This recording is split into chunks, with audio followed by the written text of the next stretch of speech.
Hello everyone and welcome. My name is Jeffrey Pinzon and welcome to the podcast Unleash Your Power. I'm super excited to be here with you guys today, and we have an incredible guest today who is playing a huge game in his life right now.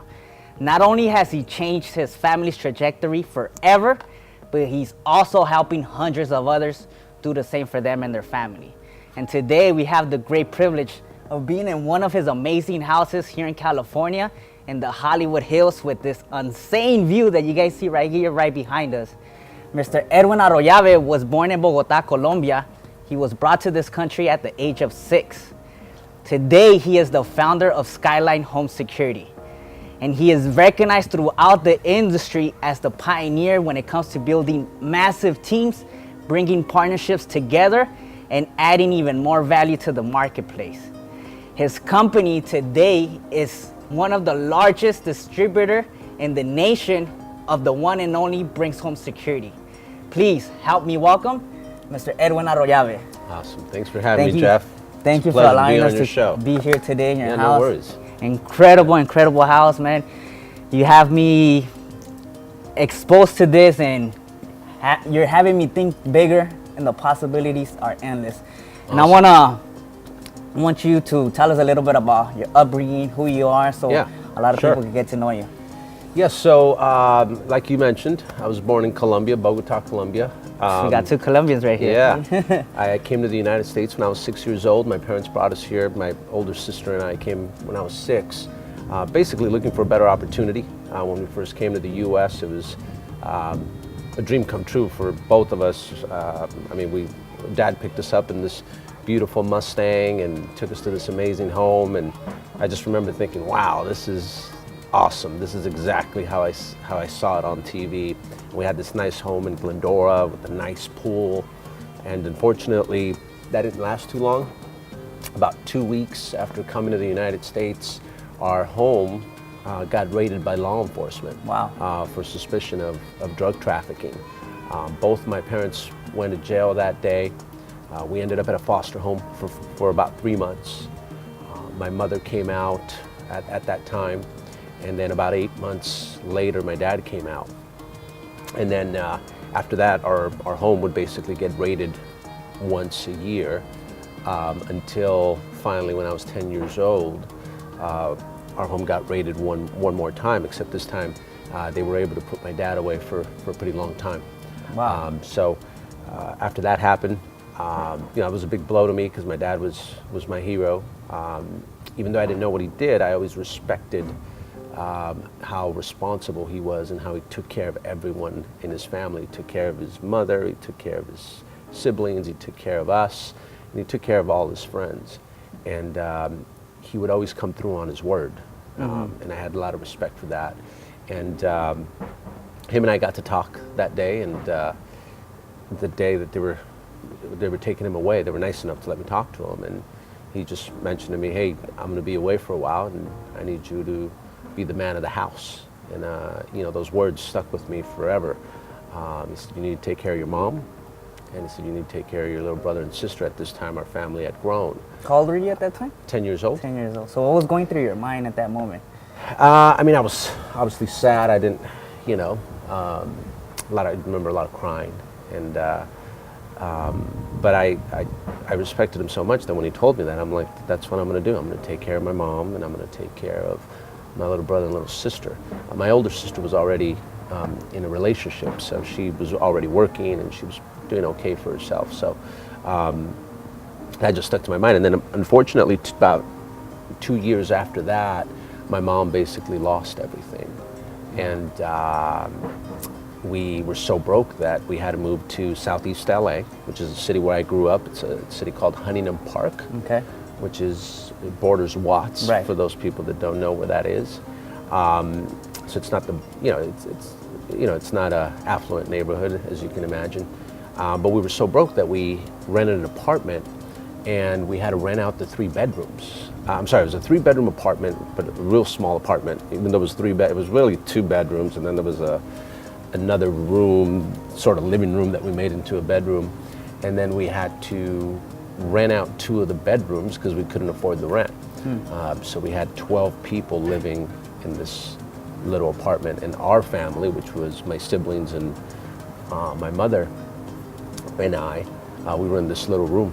And again, not the best living conditions, but the one thing I was blessed with was also with my mom always would make sure she'd tell me every day that I had greatness in me and that one day I was going to be someone important, I was going to be a great businessman. She would tell me this daily.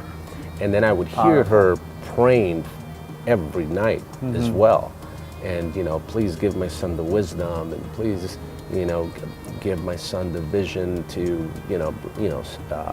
become successful. And I'd hear these things, so I started to believe them. Absolutely. I started to believe that I was blessed and that, God was going to help me out, and all I needed to do was just get an opportunity. So that was that, and then it was just about getting an opportunity to get to work. So I finally turned 15 years old, and I was just excited to finally have an opportunity to go work. And I ended up landing a job at a phone company where I was a telemarketer selling long distance over the phone.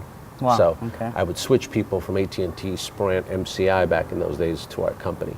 And so how was that to you? Because that's something that not the average person does. Yeah. And you're 15 years old when you're getting into that field. Yeah. Like, what was the whole process? Well, it's funny because I didn't actually get hired. I remember my friend says, "Oh, they're hiring. Go down there," and they hire anybody. And of course, I show up, and I was so intimidated, and I was a very shy kid. So of course, I didn't get the job. And as I was walking down with my head down, sort of depressed about not being able to land another job, because this was probably my, 30th interview I had gone on, because I was on a mission to get a job. At 15? Yeah. Wow. And 30 rallies, interviews. McDonald's, everything you could think of. I just wanted a job. And of course, they rejected me as well. And then finally, as I'm going to my car, I bump into the VP of sales at the time. Okay. And he says, "Oh, when do you get started?" I said, "No, they said you guys are full." And then he says, "What?" And he's like, "Come with me." And he takes me to HR and he says, "I need you to hire this guy right now." Wow. And so I got hired. And then I was just grateful to have a job. So because I was so grateful and at the same time so fearful of losing it, because I knew how hard it was to get a job, I couldn't land one. So I just went in there and worked my butt off. I was the youngest guy there. So I knew that I had to work. Right. And because I worked so hard, I started getting results. I always talk about if especially in sales, just a numbers game. Right. I don't care what product you're selling. If you talk to enough people and you know what you're talking about, you're eventually going to get results. Right. And that's what I did. I was out working everybody. And because I was out working everyone, I started getting results. So then I started to believe, my belief level started to grow. Just right? fortified. Yeah, I was like, whoa, I could do this. And then I became a supervisor at the age of 16. So that brought my confidence up. Because again, results brings your confidence. I was in charge of 6 people. I was the youngest supervisor. So again, little confidence booster At there. 15 and responsible for 5 people? At 16. At 16. So it took me about a year. Okay. And then by 17, I became the trainer. I was in charge of about probably 15 people. And then at 18, I became the general manager. I was the youngest general manager. I had people that were working for me that were 40.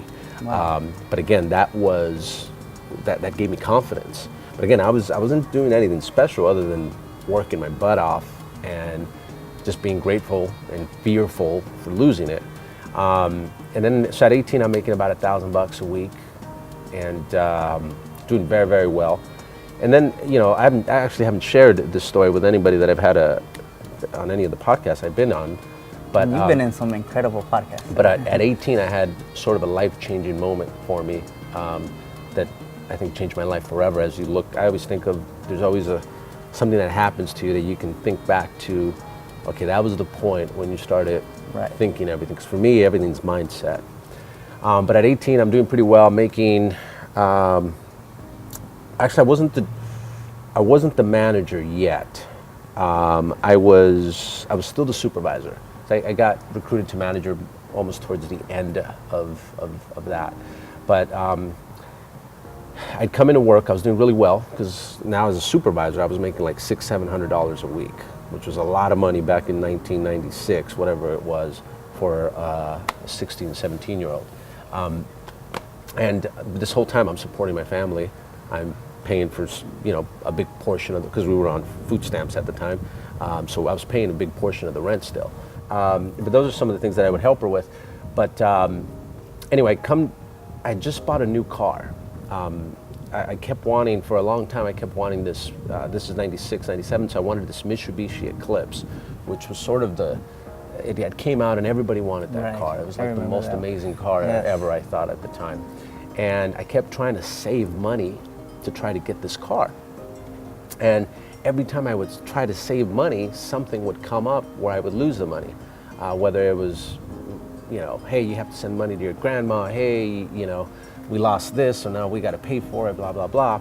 It just always seemed that every time I was getting close to finally saving enough money, something would happen and I would lose it. And so that happened again, so I was a little frustrated. So finally I'm like, you know what, I'm never going to buy this car. Let me just buy some rims and put them on this 240 SX that I had. It was a Nissan 240. It was a nice car, but it wasn't an Eclipse and it wasn't new. It was like 1990. But I figured, all right, I got $3,000. Let me just put rims on it and make it look nice. And I think I paid another $1,500 for the radios, put a system in there. Anyway, I get the car back after I invested probably $5,000 into it, and I'm thinking I'm rolling. That day, as I'm coming home, I got the music a little loud. I was on my phone, believe it or not, I had one of those phones, those big brick phones back in the day. I think I found somebody to pay $100 a month to get unlimited service. Don't ask me how I got that hookup, but I was on my phone, I was in my car, and I was sort of bumping the music. I thought I was this cool kid. Picture me rolling. I wasn't picturing me rolling, but yeah, I thought there was this cool kid, and I roll up to my apartment in Huntington Park, and all of a sudden it's pitch black. So as I'm parking, it's pitch black, and then all of a sudden as I open the door, there's a gun to my head, and it's this guy telling me, "Hey, give me your effing car." And I thought it was a joke. I was like, "You're kidding, right? You probably know one of my friends around here, right?" He's like, "I'm not freaking kidding. Give me your freaking car." Blah blah blah. So he ends up taking me out of the car at gunpoint, makes me go in front of the car. I'm thinking this guy's gonna shoot me for sure. And he starts pulling away, and I'm thinking, man, when he shoots me, I don't know how I'm gonna get up to where we lived, which is a second-story apartment. But I'm like, I gotta tell my mom that I've been shot, or I gotta call 911. There's no way I'm gonna die today. And luckily he didn't shoot me, but he did take off with my car. And about 8 days later, they find it, and it's on blocks, right? It's stripped, took the rims, took everything, took the seats, took everything. Wow. The system, so basically $5,000 down the drain, right? Which was all my savings at the time. And then on top of that, literally the next day, I get laid off from the phone company that I'd been this whole time. So I'm driving home, and now I'm like upset, and I'm pissed at the whole world. I'm pissed at my parents. I'm pissed at, just the world. I was just blaming everybody, and like, why did I have to, I'm 17 or 18, whatever age I was, and why do I have all this responsibility if I didn't have all this, this is why I don't have anything to show for it. So anyway, as I'm driving down the freeway, I passed the Mitsubishi Eclipse dealership that I would always pass by. And I remember just looking at that dealership and saying, man, I'm never gonna be able to get this car in my life. And I just continued driving all pissed off. And then I got this this voice in my head basically said, hey, why are you so afraid to get this car? No matter what you've done, you always figure a way to get to the top. Just go now and get the car. If you get the car now, it'll actually help you, not just sit at your home and collect unemployment. If you get the car now, you're actually gonna wanna go work. And literally, it's like all these quick thoughts. And then I was on the left lane, completely went all the way to the right, exited, went back on the 605 South, went into the dealership, and came out of there with a brand new Mitsubishi Eclipse. And of course, no job. At the time, I didn't know what I had done. I thought I was just sort of maybe being ballsy or a risk taker. But now that I think back to that moment, it was a defining moment for me, because that's the day that I became, right? And I became somebody that was worth 100 grand a year. I became somebody that was worth, no matter what I did, I was going to be very successful. So I wasn't afraid anymore. That before I was afraid of losing money all the time. Instead of knowing that I could create money, I was so trying to save it. That's why you lost it. That's why I lost it. Right. And the mentality there changed. I was like, wait a minute, I know I don't have a job, but someone's gonna hire me because I know I'm that good, right? Because I've done it before. And that's why results are so important. I went back to sort of the results of how I became a supervisor at a young age, and how I had done very well. How I, even though I wasn't the best football player when I first started playing football, I somehow ended up as a starter, and then I ended up winning Defensive Player of the Year. This is Pop Warner, of course, but hey, these are little results that start counting. When I first played basketball, I was, even though I didn't have the confidence, I somehow ended up being a starter as a freshman, as a point guard. And again, these little victories sort of gave me this little confidence that, wait a minute, I have something here. And so yeah, went in there, came out of there with the eclipse, and then literally 2 days later, I start taking action, and I'm just like going to all these interviews again. Almost landed a few big ones, but then what ended up happening is my company calls me back and says, hey, we're going to start a new program, and we're going to make you the manager of it. Wow. And so then I became the manager, and I was in charge of about 40, 50 people. And now I started making about $1,000 a week. And then fast, so again, I firmly believe that if I wouldn't have started taking action, and if I just would have sat at my home being depressed and thinking, man, the world's not fair, blah, blah, blah, I don't think I would have got that phone call. Absolutely. But I think I immediately started taking action. I wasn't afraid because I knew I would get a job. It's that energy, right? Right. That I got that call back. I ended up, again, working, got even a better job. And then at 21 years old, so about 2 years later after that, the VP of sales, which is the same guy that had hired me, basically comes into my office and says, hey, I'm gonna resign and I need you to come with me. He's like, I can't guarantee you the $70,000 a year, but if you make this, because that's how much I was making at 21. So again, this is back in 1998. So that's probably 140 grand now. Easily.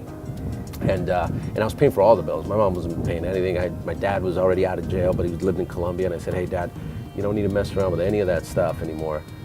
I got all your bills. Don't worry about it. So I was paying for everything already. And he says, I can't guarantee you that, though. But the way I was thinking, I was like, man, well, this is my chance. And it's funny, that's another moment that for me, it was an easy decision to make because I knew that that was my dream. But now that I think back of how that all went down, I'm a big Ed Milet fan. Absolutely. And he's always talking about how your reticular mind works, right? And as I look back, the reticular brain is basically your subconscious mind, and what it does, it filters back what your conscious mind should grab, right? Because your conscious mind can't, even though it sees everything and it hears everything, it doesn't take it in because it'll overwhelm itself and it'll basically go to sleep, right? Absolutely. So that's where the reticular mind comes in. Your reticular mind actually sees everything, and everything it sees, everything it hears, and it filters back to the conscious mind what three things: what your beliefs are, what your dreams and goals are, and what you need for survival, right? So one of the things that I didn't tell you was that when I was 16 years old, I would ditch school to come to Hollywood Hills, come to Beverly Hills, and I would window shop all day long, and I would also go look at the homes all day long. And I literally would drive, and I would say, one day I'm going to be here. And when I look back at that, I was exposing myself to the dream. Absolutely. Right? And again, when I talk about the reticular mind, it gives you, so your conscious mind gives it back to your conscious mind, only your beliefs, your dreams and goals,